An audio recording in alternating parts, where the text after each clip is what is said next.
Hi everyone, Al the Psych here. Um, I'm going to do a video on a book called Get the Life You Want by Bandler, 2008. And I had referenced this book in the previous video I did from Bouncing Back, a book called Bouncing Back, because I thought a lot of what she had mentioned and some of the techniques that she was talking about in the Bouncing Back book. Um, were similar to Bandler's, and they're, I guess, not as similar as I thought, but there's definitely some connection there. And so I think this is a good um, follow-up from that video, from the Bouncing Back video that I did. So again, as always, this video is for informational purposes only. Okay. So, Bandler, he's of NLP fame, neuro-linguistic programming. He's of used to be of the team Bandler and Grinder or Grinder. I'm not sure how you actually pronounce it. I guess Grinder. And I believe they were, or at least one of them had that hypnosis background and visualization background, because it sounds a lot like that as I've read through the book, since I've taken a lot of classes on hypnosis. So anyway, let me go into a couple of the techniques he uses basically to get to a better place. Okay, so he has a how to feel wonderful, how to feel wonderful exercise. So here are the steps to it. And I think it helps if you're pretty good at visualizing. That's going to, I think, really facilitate the process a little bit better if you're than as if you're not good at visualizing. So how to feel wonderful exercise. Think of a time you felt wonderful. See the image clearly. Hear the sounds loudly. Remember the feelings. Imagine yourself stepping into the experience. Experience all of the senses. Okay. Notice how you were breathing then and breathe that way now. Okay. Pay attention to the wonderful feeling in your body and get a sense of where the feeling starts and where it goes and the direction it moves in. Imagine taking control over the feeling and spinning it faster and stronger through your body as the feelings increase. Think of a time in the future where you could use these good feelings. Spin these feelings throughout your body as part of you thinks of the future. Okay, so that does have a kind of a hypnotic feel, right? Um, you visualize, you kind of get in a certain state. You bring in senses, so your visualization, what you heard, how you felt, maybe what you smelled, when you were feeling, wonderful. And then you take those experiences and you put them into, the future. So I really like the idea of the visualization. That's just something I've always used.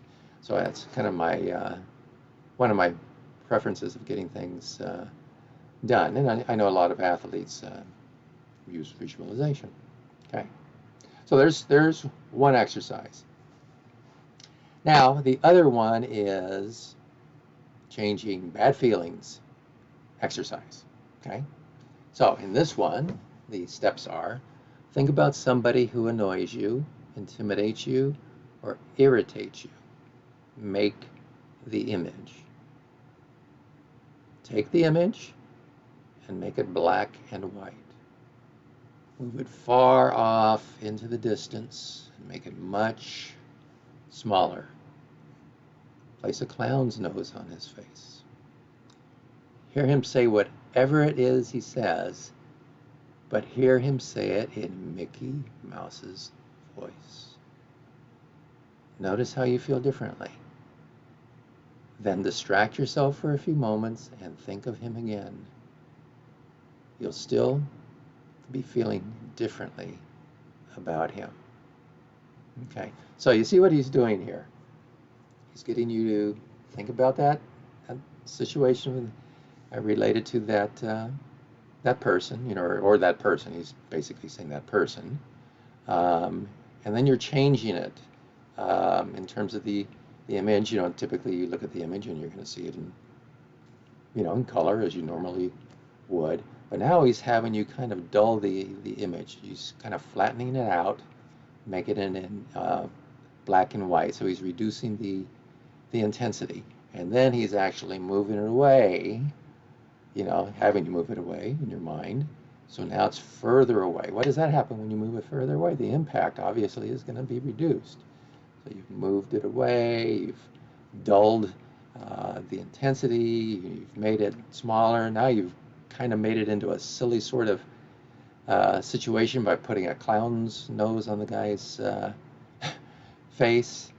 And then his voice comes out like a Mickey Mouse. So you have totally reframed this situation, you know, from something that was really aggravating to you to something that's like, okay, you know, this guy's a clown, or something along those lines. So that's his changing bad feelings exercise. He's letting you look at it and maybe laugh at it as opposed to being really irritated and bugged by it. Now, one more point here. He says, take a feeling of certainty and look at that picture in your mind and double it in size. And so typically, when you do this, your feelings will grow. So notice this, okay? So whatever that feeling of certainty may be, you know, maybe you're feeling confident today, okay? And you picture it in your mind, and now just, you know, however you want to envision this, you know, maybe you envision the word confidence, and you see it getting bigger and bigger and bigger and engulfing you, okay? Something along those lines could be used. It's kind of interesting. Again, like I said, this really does have a visualization slash hypnosis type of feel to it. You know, usually using all the visualizations and senses that are available to you to reframe a situation or an image, or, you know, the way you looked at a person, whatever. So, summary: visualize negative feelings from the third person and envision them getting smaller. Visualize negative scenes in ridiculous, hilarious ways. Okay, so we're reframing, you know, the way that we're going to be thinking about these situations here. Okay, visualize positive feelings with you in the scene as the first person. First person versus third person. This is going to be first person.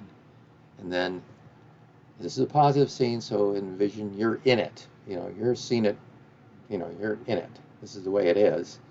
And the scene gets bigger and bigger and bigger. You know, the positivity just grows. And you are actually in the scene first person. Okay. Negative scenes, you're kind of looking at it, you know, kind of like from a bird's eye view, and you can move that negativity further away, flatten the intensity, the picture, the image, and make it into black and white, and smaller and weaker, and, you know, change it to something a little ridiculous. And that's, you know, you're more likely than to kind of remember it that way and keep it that way. Okay, so you're doing a little rewiring here by doing that.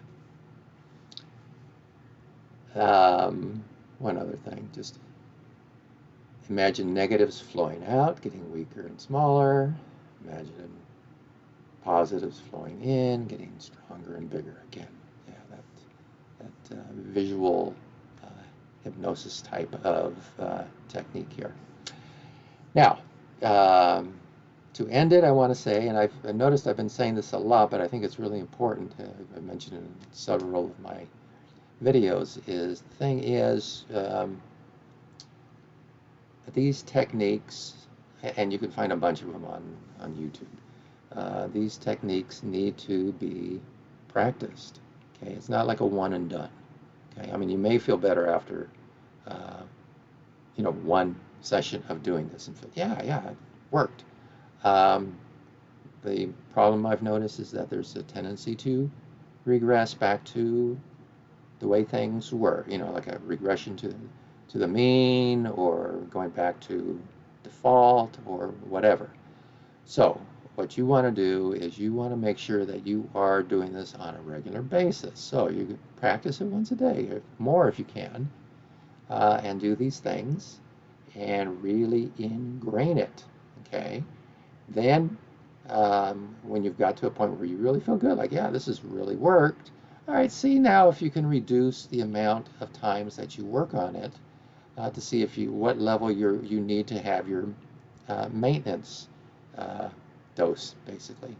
So if you were doing it once a day and it was working, okay, now let's see if you can do it 3 or 4 times a week. Is it still, having the same impact? Are you still feeling like, yeah, it's worked for me? If so, great. Then if you're happy and you're happy doing it 3 times, 4 times a week, fine. If you have to try and do it fewer times, see if twice a week works, but see if it starts slipping and now you're getting more of that negativity back in there, you might have to amp up the number of times that you're doing this. Okay, and like I've said in other videos, is I think these are things that are going to be practiced, and these are lifelong practices. The idea here is we're changing how we live, how we envision life. We're getting or reducing negativity biases. We're trying to increase positivity, but it does take practice. There's a lot of different words that are out there. Practice. Albert Ellis used to say, I'm going to give you homework to do. So whatever however you want to frame it, just make sure that you practice the correct way. Okay, and that is it for now. Thank you.